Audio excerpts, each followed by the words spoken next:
السلام عليكم ورحمة الله وبركاته. نحمده ونصلي على رسوله الكريم، أما بعد فأعوذ بالله من الشيطان الرجيم. بسم الله الرحمن الرحيم. إنا نحن نزلنا الذكر وإنا له لحافظون. زما محترم الله رب العزت چې کله انسانان پیدا کړل نو هغوی ته الله رب العزت یو دستور هم را لېږلی دی. د آدم علیه السلام نه واخله تر محمد مصطفی صلی الله علیه وسلم پورې چې هر پیغمبر راغلی دی، الله تعالی هغه ته یو دستور یو قانون را لېږلی دی، تر دې پورې چې محمد مصطفی صلی الله علیه وسلم ته الله جل جلاله قرآن کریم راولېږي. لیکن د دې قرآن کریم او د نورو کتابونو فرق دا دی زما محترمو چې د دې قرآن کریم حفاظت الله رب العزت لفظاً او معناً کړی دی، لیکن د دې په خلاف باندې چې کوم مخالفین د قرآن دي هغوی کوشش کوي چې د قرآن په خلاف باندې خپل میشن کامیاب وساتي، لیکن الله رب العزت د هغوی میشن کله هم مخه نه بوزي بلکې په شا باندې ځي. د دې وجې نه الله رب العزت چې مخکینی کتابونه را لېږلي دي د هغوی د حفاظت ذمهواري الله تعالی هغې خلکو له ورکړې وه، لیکن په هغوی کې الله رب العزت فرمایي وایي هغوی کې داسې کسان پیدا شوله چې هغوی د الله تعالی دین ضایع کوي، د مونځ خاطر بیا نه کوي، نو هغه دین تی خراب شو، د الله تعالی سره تعلق خراب کوي، نو هغه دین یې ټول خراب کوي. د دې وجې نه الله رب العزت فرمایي وإنا نحن نزلنا الذکر وإنا له لحافظون. مونږ الله تعالی وایي دا قرآن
دا کله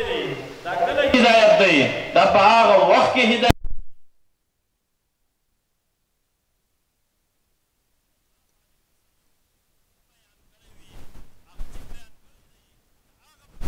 خلکو ته ووایي هغه قرآن کې اوس هم هغه زور شته چې دا هدایت دی د متقیانو دپاره. زما محترمو الله رب العزت فرمایي وایي ای انسانانو دا فکر مه کوئ چې دا قرآن به خلک بیانوي او مقاصد به خلکو ته وایي او خلک پې نه هدایت کیږي، بلکې وجه دا ده چې هغه اصلي مقصد د قرآن چې دی هغه دا خلک نه بیانوي، بلکې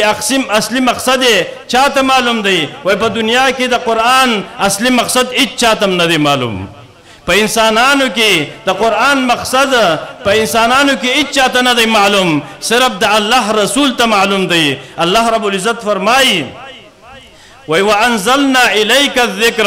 اے پیغمبره دا قرآن ما تا ته نازل کړی دی، دا ما په تا باندې نازل کړی دی د څه دپاره؟ لتبین للناس، چې ته ورته بیان وکړې، ته د قرآن مقصد ورته ووایې، د دې آیات مقصد چې محمد مصطفی صلی الله علیه وسلم ووایي نو بیا دا د هدایت ذریعه ګرځي. زما ورونو د دې وجنه الله رب العزت فرمایي وی لتبین، د دې دپاره چې ته بیان کې للناس ټولو خلکو ته ما نزل الیهم، چې کوم الله رب العزت دوی ته نازل کړی دی دا چې ته ورته بیان کې بیا سبب د هدایت دی که نه د هدایت. الله رب العزت ولی رسول الله صلی الله علیه وسلم خاص کوي؟ ځکه الله رب العزت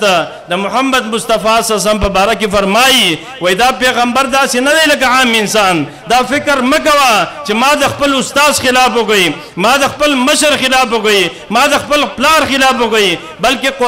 د نبی علیہ السلام خلاف چې دی دا نه دی پکار. ځکه چې نبی علیہ السلام په باره کې الله تعالی فرمایي وای دا یو داسې انسان دی چې وما ینطق عن الهوى ان هو الا وحی یوحى. محمد مصطفی صلی الله علیه وسلم د ځان نه خبره نه کوي بلکې دی وحی الهی خلکو ته بیانوي. نو د دې وجې نه د پیغمبر خلاف چې دی دا نه دی پکار. او د مخالفت د پیغمبر کې الله رب العزت فرمایي وای دا فکر مه کوئ که یو سړي د پیغمبر یو خبره ونه منله، یو امر راغلی دی، یو نهی کړی ده، هغه چا ونه منله نو پروا نه کوي. الله رب العزت فرمایي فلیحذر الذین یخالفون عن امره، ودې یریږي هغه کسان چې هغه مخالفت کوي د الله تعالی د رسول د اوامرو ان تصيبهم فتنه، الله تعالی به په دنیا کې په شرمونو و شرمي، او يصيبهم عذاب علیم، یا به دردناک عذاب الله تعالی ورکي. اے زما ورونو د محمد مصطفی صلی الله علیه وسلم خپلوان چې دي رشتہ داران په رشتہ داري باندې نه دي خلاص شوي. د محمد مصطفی صلی الله علیه وسلم دوه رشتہ داران و، دواړه ترونه و، یو ابو طالب دی او بل چې دی هغه ابو لهب دی. د دې په باره کې الله تعالی فرمایي وای دا دواړه چې دي دا د پیغمبر خپلوان دي، ترونی دي، د پلار په ځای دي، لیکن الله رب العزت فرمایي چې دوی د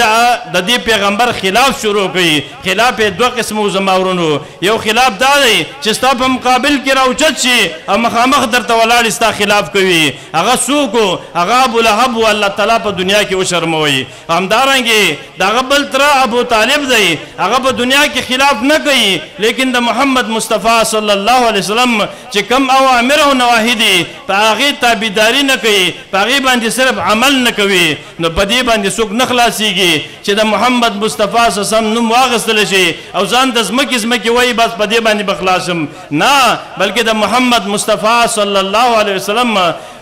تابعداري پکار ده، دغه مخالفت نه دی پکار. رسول الله صلی الله علیه وسلم فرمایي وای من احدث فی امرنا هذا ما ليس منه فهو رد. وای د نبی کریم صلی الله علیه وسلم دا قول چې امر چې چاته راغی او داغه د الله تعالی د رسول هغه منهیات او اوامر هغه په عمل کې را نه وصله، نو الله رب العزت رسول فرمایي چې دا سړی سره د دې عمله مردود دی. مقصودی خبره مې دا وه زما محترمو، نبی کریم صلی الله علیه وسلم فرمایي وای کلکم راع و کلکم مسئول عن رعیته. اهم خبره دا درته کومه چې تاسو ټول ذمہواران د خپلو کشرانو. په دنیا کې ډېرې مدرسې شته، ډېر علما شته، ډېر مرکزونه شته، لیکن هر یو سړی خپل بچی هر یو مرکز ته لیږي، لیکن دا فکر نه کوي چې دا مرکز کې دا کم خلق د هلکانو ته چې یا د جنکو ته چې کم درس ویل کېږي دې کې کم مقصد الله تعالی یعنی پدې کې هغه مقصد چې هغه د محمد مصطفی صلی الله علیه وسلم یا د الله رب العزت چې کوم آیاتونه دي هغه اصلي مقصد چې محمد مصطفی صلی الله علیه وسلم بیانوي هغه په هر مدرسې کې نشته زما ورونو هغه صرف د اهل حدیثو په مدرسو کې دا نظم او دا قانون چلیږي چې هغوی د قرآن او حدیث زده کړه چې دی هغه د قرآن او د حدیث زده کړه هغه مقصد چې کوم د الله او د الله تعالی د رسول مقصد دی او د الله تعالی د طرف نه چې کوم راغلی دي په دلایلو سره هغه خلکو ته بیانوي نو د دې وجې نه کوشش دا وکړي چې هغه مدارسو ته خپل بچان لګي چې سبا په تاسو د الله په نسبت باندې ملامت نه وي دا چې نه چې تاسو چرته ولېږئ سبا په کور کې تاسو ته غم وي ځان بل شی جوړ کړی وي الله نه پیژني پیغمبر نه پیژني د الله او د پیغمبر د خبرې په مقابل کې نور خلکو ته ترجیح ورکوي د دې وجې نه زما ورونو الله رب العزت په دې کې پکې کې الله رب العزت داسې زمري پیدا کړي دي داسې علماء کرام پیدا کړي دي چې د هغو په وجه باندې د الله دین هغه اصلي مقصد خلکو ته ورسېدی په هغې کې زموږ استادان شیخ عبدالسلام رحمه الله چې هغه څومره کار وکړي شیخ غلام الله رحمتي صاحب څومره کار وکړي شیخ ابو سعید صاحب څومره کار وکړي شیخ عبدالحمید رحمتي څومره کار وکړي زموږ بابای سلفیت چې دلته ناست دی دا ورځ یاد کوي زما ورونو داسې ورځ وه چې زه دلته ناست وم دلته دا مشران ټول ناست وه شیخ عبدالسلام صاحب به ناست و شیخ غلام الله به ناست و شیخ عبدالحمید به ناست و شیخ ابو سعید به ناست و اوس هغه دی هغه ځای ته مونږ راوچت شوي یو دغه بابا زموږ پاتې دی د دې ډېر خدمت وکړي ده ته دعاګانې وکړي الله رب العزت دې د ده عمر چې دی زموږ د سر د ویښتو نه زیات کړي الله رب العزت دې دی چاته نه مجبوروي الله تعالی دې د ده یو لاس بل لاس ته نه مجبوروي الله تعالی د دین خدمت دپاره ډېر ژوند ورکړي او خاص کر حافظ مقصود احمد صاحب ته زه راغلی وایم چې الله رب العزت دی دلته راوستی او زموږ دې د دعوت قبول کړي او دا مدرسه نور هم راښایسته کړله او الله رب العزت دې ټولو مسلمانانو باندې رحم وکړي الله تعالی دې موږ د هر مشکل نه وساتي هذا وقت دوام